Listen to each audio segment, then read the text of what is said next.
Hello student, मेरा नाम है श्रवण कुमार। आज class 10 subject math chapter number 15 पढ़ेंगे, जो क्या है, प्रायिकता है।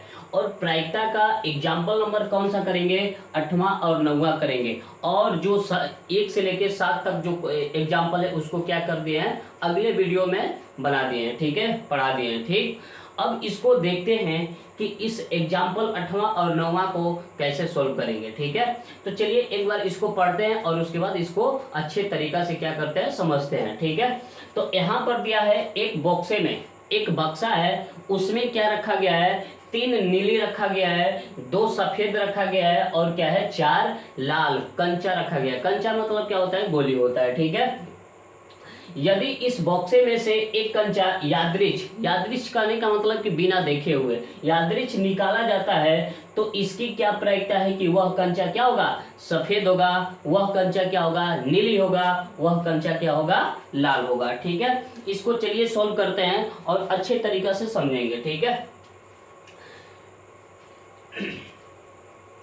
तो देखिए 8वां क्वेश्चन का अगर हम बात करते हैं, 8वां क्वेश्चन का अगर हम बात करते हैं, 8वां एग्जाम्पल का, तो इसमें लिखेंगे कि दिया क्या है, एक बॉक्से में 3 नीले, 2 सफेद, 4 लाल है। ठीक है, तो यहाँ पर नीली की अगर बात करें तो नीली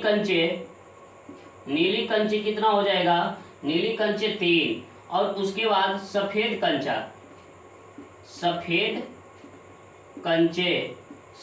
कंचे की संख्या कितनी होगी, 2 हो जाएगी। और उसके बाद लाल क्या होगा, लाल कंचे की संख्या कितनी होगी, 4 होगी। और यहाँ पर लिखेंगे कुल कंचे की संख्या कितनी हो जाएगी, इसको जोड़ेंगे, एक कितना हो जाएगा, 9 हो जाएगा। कितना होगा, 9 होगा। ठीक है, यहाँ से फिर से समझेंगे, इस क्वेश्चन में क्या दिया है कि एक बॉक्स है, उसमें रखा गया है, क्या कंचा रखा गया है, 3 नीली है, 2 सफेद है और क्या है, 4 लाल है। ठीक है, तो यहाँ पर लिखेंगे नीली कंचे की संख्या कितनी है, 3 है, सफेद कंचे की संख्या कितनी है, 2 है, और उसके बाद क्या है,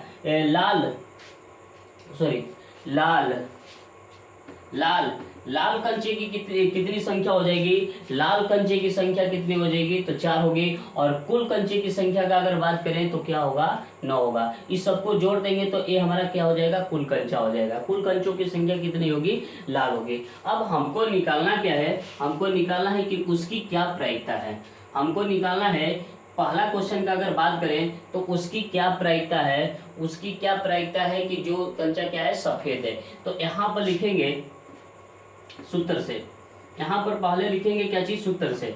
सूत्र क्या होता है, तो सूत्र का अगर बात करें तो यहाँ पर सूत्र होगा प्रायिकता बराबर, तो प्रायिकता बराबर सूत्र होता है अनुकूल NE बटा में क्या होगा, NS होगा, बटा में क्या हो जाएगा, NS होगा। ठीक है, तो यहाँ पर अगर सूत्र का बात करें प्रायिकता बराबर, तो NE बटा में क्या होगा, NS होगा, NE बटा में क्या होगा, NS होगा। अनुकूल परिणामों की संख्या बटा में क्या होगा, कुल परिणामों की संख्या होगा। अनुकूल क्या होता है, जैसे कि बॉक्सा में से अगर हम कंचे निकालते हैं, अगर नीली निकल गया तो उस चीज को हम क्या बोलेंगे, अनुकूल बोलेंगे। क्या बोलेंगे, अनुकूल बोलेंगे। ठीक है, चलिए पहला अगर क्वेश्चन की बात करें तो पहला क्वेश्चन बोला है कि उसकी क्या प्रायिकता है, जो सफेद है। तो यहाँ पर P लिख दिए, यहाँ पर लिख देंगे W से क्या होता है, व्हाइट मतलब क्या हो जाएगा, सफेद हो जाएगा। व्हाइट मतलब क्या होगा, सफेद। तो अब देखो सफेद की कुल संख्या कितनी है, तो सफेद की कुल कंचे की संख्या कितनी है, 2। क्या है, 2। तो सफेद का हो जाएगा 2 और कुल कंचा कितना हो जाएगा, तो 9। यही हो गया हमारा क्या चीज, इसका आंसर हो गया। ठीक है, अगर दूसरा का क्वेश्चन का अगर बात करें तो उसकी क्या प्रायिकता है, जो हमारा क्या है, नीली को हम किससे सूचित करेंगे, ब्लू से। किससे, बी से क्या होता है, ब्लू होता है ना। तो हमारा क्या होगा, नीली कंचे की संख्या कितनी है, तो 3 है। तो ये अनुकूल क्या हो जाएगा, अनुकूल बटा में क्या हो जाएगा, कुल। अगर इसको हम काटते हैं तो 1 बटा में क्या होगा, 3 होगा। इस चीज को हम क्या बोलेंगे, आंसर हो गया। ठीक है, अगर तीसरा क्वेश्चन का अगर हम बात करें, तीसरा क्वेश्चन तो तीसरा क्वेश्चन क्या है, लाल है। क्या है, लाल। उसकी क्या प्रायिकता है, जो लाल है। तो लाल कंचे की संख्या कितनी है, 4, और उसके बाद कुल कितना हो जाएगा, 9। अगर इसको कटेगा तो घटाएंगे, नहीं कटेगा तो छोड़ देंगे। तो ये हो गया हमारा क्या चीज, आंसर हो गया। ठीक है, अच्छे से फिर से समझते हैं कि एक बक्सा है, एक बक्सा में 3 नीली है, सफेद कितना है, सफेद की संख्या कितनी है 2 है, और लाल कंचे की संख्या कितनी है 4, कुल कंचे की संख्या कितनी हो जाएगी 9 हो जाएगी। ठीक है, यहाँ से सूत्र लगाएंगे, प्रायिकता बराबर सूत्र होता है पीई बराबर होता है एनई बटा में क्या होता है एनएस होता है। अब उसके बाद एनई का मतलब अनुकूल परिणामों की संख्या और एनएस का मतलब क्या होगा कुल परिणामों की संख्या होगा। ठीक है, अब पूछा है कि पहला क्वेश्चन पूछा है कि उसकी क्या प्रायिकता है जो सफेद है, तो अब पी हाई डब्ल्यू लिखेंगे, डब्ल्यू मतलब होता है व्हाइट, व्हाइट मतलब क्या होगा सफेद, तो 2 बटा में क्या होगा 9, सफेद की संख्या कितनी है 2 है, तो अनुकूल परिणामों की संख्या बटा में कुल परिणामों की संख्या, तो 2 बटा में क्या हो गया 9। इसी तरह अगर ब्लू का हम निकाले प्रायिकता तो ब्लू का हो जाएगा 3 बटा में 9, क्योंकि नीली कंचे की संख्या कितनी है 3 है, तो 3 बटा में क्या होगा 9, जब इसको काटेंगे तो 1 बटा में क्या होगा 3 होगा। ठीक है, अगर तीसरा क्वेश्चन का बात करें तो उसकी क्या प्रायिकता है जो क्या है रेड है लाल है। ठीक है, तो अब लाल की संख्या कितनी हो जाएगी 4, तो 4 बटा में कितना हो जाएगा 9 हो जाएगा। ठीक है, चलिए आगे क्वेश्चन देखते हैं। आगे क्वेश्चन क्या दिया है, चलिए इसको छाप लीजिए। ठीक है,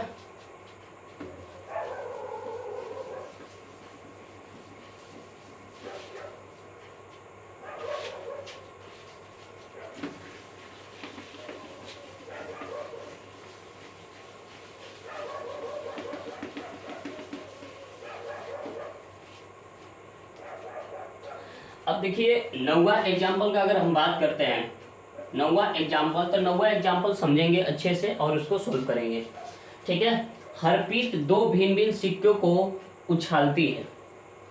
हरप्रीत जो है 2 भिन्न भिन्न सिक्कों को क्या करती है साथ एक ही साथ क्या करती है उछालती है। ठीक है, तो पहला यहाँ पर 2 भिन्न भिन्न सिक्का हो गया, क्या हो गया 2 भिन्न भिन्न सिक्का हो गया, 2 भिन्न भिन्न सिक्का हो गया, तो इसको हम क्या बोलेंगे, इस सिक्का का अगर बात करें, इस सिक्का का बात करें तो 2 भिन्न भिन्न सिक्का का अगर बात करें तो क्या होगा, 2 भिन्न भिन्न सिक्का का अगर बात करें तो 2 भिन्न भिन्न सिक्का का अगर बात करें तो 2 अगर उड़ा रहे सिक्का उड़ा रहे हैं तो क्या होगा हमारा 2 सिक्का का अगर उड़ा रहा है तो 2 सिक्का होगा हमारा क्या चीज, अगर इसका जब एक साथ 2 सिक्का को उछालेंगे तो कुल घटना कितना होगा 4 होगा, कुल घटना कितना हो जाएगा 4 होगा। ठीक है, फिर उसके बाद यहाँ पर दिया है हरप्रीत 2 भिन्न भिन्न सिक्कों को एक साथ उछाला जाता है, क्या किया जाता है एक साथ उछालती है, और मान लीजिए एक सिक्का 1 रुपया का है और दूसरा सिक्का क्या है, दूसरा सिक्का का बात करें तो दूसरा सिक्का क्या है 2 रुपया का है, और ये पूछा है कि इसकी क्या प्रायिकता है कि वह कम से कम एक चीज प्राप्त करेगी, वह कम से कम क्या करेगी एक चीज प्राप्त करेगी।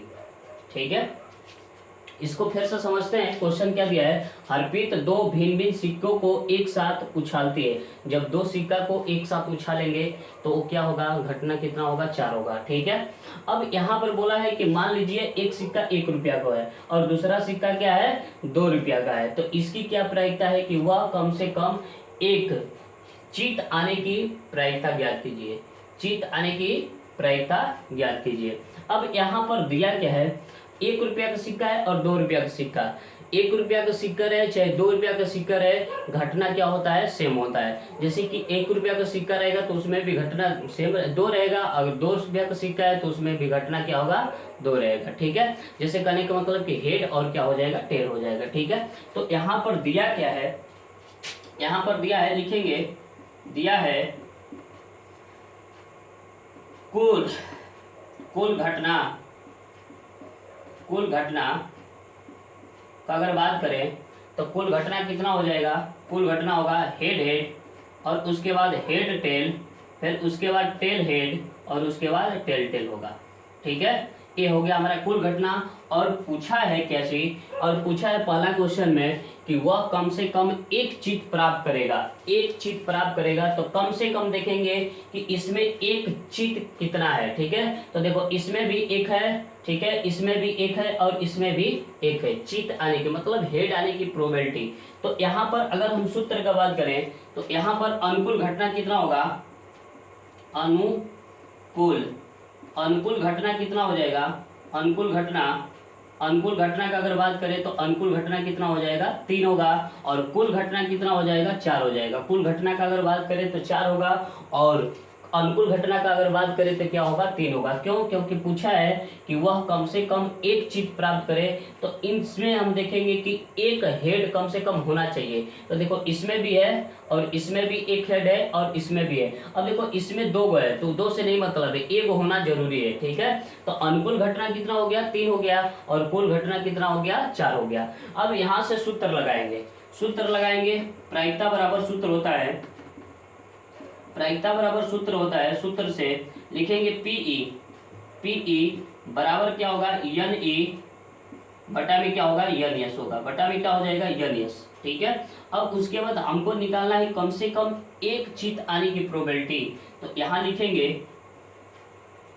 कम से कम एक चित्त आने की प्रायिकता, कम से कम एक चित्त आने की प्रायिकता। तो कम से कम एक चित्त आने की प्रायिकता का अगर बात करें तो एक चित्त, कम से कम एक चित्त कितना होगा, अनुकूल घटना कितना हो जाएगा 3 और कुल घटना कितना होगा 4। ये हो गया हमारा क्या चीज आंसर हो गया, ठीक है। इसको फिर से समझेंगे। एक हरप्रीत है, 2 सिक्कों भिन्न भिन्न 2 सिक्का लिए और उसको उछाली है, तो 2 सिक्का रहेगा, 2 सिक्का रहे भिन्न भिन्न सिक्का रहे, उससे हमको नहीं मतलब क्या है 2 सिक्का होना चाहिए, तो कुल घटना कितना हो जाएगा 4 होगा। जब 2 सिक्कों को एक साथ उछालेंगे तो घटना कितना होगा 4 होगा, ठीक है।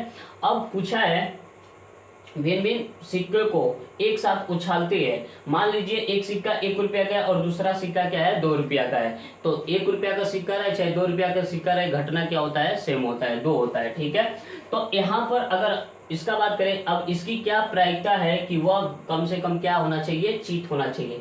तो अगर इसका हम बात करें तो कुल घटना कितना हो जाएगा 4, और इसमें देखेंगे कम से कम एगो हेड किसमें किसमें है, तो इसमें भी है, इसमें भी है, इसमें भी। तो अनुकूल घटना कितना होगा 3। अब यहाँ से सूत्र लगाएंगे, सूत्र क्या होता है पीई बराबर एन ई बटा में क्या होता है एन एस होता है। अब उसकी क्या प्रोबेबिलिटी है, जो कम से कम एक चित्त आने की, अब उसका प्रोबेबिलिटी निकालेंगे कम से कम एक चित्त आने की, तो 3 बटा में क्या हो जाएगा 4 होगा, 3 बटा में क्या हो जाएगा 4। आशा करते हैं आप लोग को समझ में आया होगा। जय हिंद, जय भारत।